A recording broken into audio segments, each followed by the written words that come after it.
सब्र का हथियार अपने पास जरूर रखो वरना मारे जाओगे।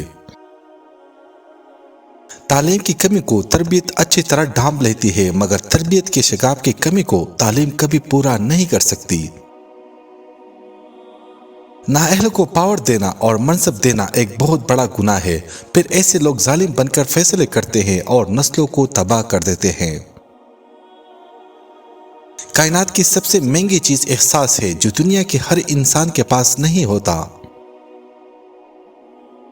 अपनी जिंदगी में हर किसी को अहमियत दो। जो अच्छा होगा वो खुशी देगा और जो बुरा होगा वो सबक देगा। जब आपका रवैया लोगों की तवक्कुआत के मुताबिक नहीं होता तब उनका असली चेहरा सामने आता है। किसी की जिंदगी में रहने के लिए भीख ना मांगा करे, बात करे, अपना दामन साफ रखे, फिर भी नजरअंदाज हो तो खामोशी से एक तरफ हो जाए, इसको इज्जत नफ्स कहा जाता है। किसी से रिश्ता तोड़ना एक इंतहाई तकलीफदा अमल है, लेकिन जहां पर आपकी इज्जत, जरूरत और कदर ना हो तो वहां से दूर जाने में ही खैर व आफियत होती है। रिश्तों की खूबसूरती एक दूसरे की बात को बर्दाश्त करने में है। बेगैब इंसान तलाश करोगे तो अकेला रह जाओगे।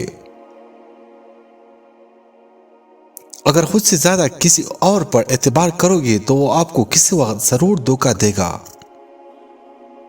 कभी ऐसा भी होता है कि सुकून के लिए दवा की नहीं किसी के लफ्जों की जरूरत होती है। कभी किसी पर कीचड़ मत फेंके, उससे दूसरों के कपड़े खराब हो या ना हो मगर तुम्हारे हाथ जरूर गंदे हो जाएंगे। जो शख्स तुम्हारी नजरों में तुम्हारी जरूरत को समझ नहीं सकता, इसे कुछ मांगकर खुद को शर्मिंदा ना करो। बाप वो अजीम हस्ती है जिसके पसीने की एक बूंद की कीमत भी औलाद अदा नहीं कर सकती। 4 तरीके हैं जिनसे आप अपने दुश्मन की शनाख्त कर सकते हैं। वो आदमी जो आपकी तरक्की या कामयाबी से खुश ना हो। नंबर 2, वो शख्स जो आपके खिलाफ बोलता हो। नंबर 3, वो आदमी जो आपकी खुशियों को देखकर जलता हो। नंबर 4, वो शख्स जो आपके रास्ते में रुकावट डालता हो और आपको आगे बढ़ने से रोकने की कोशिश करता हो।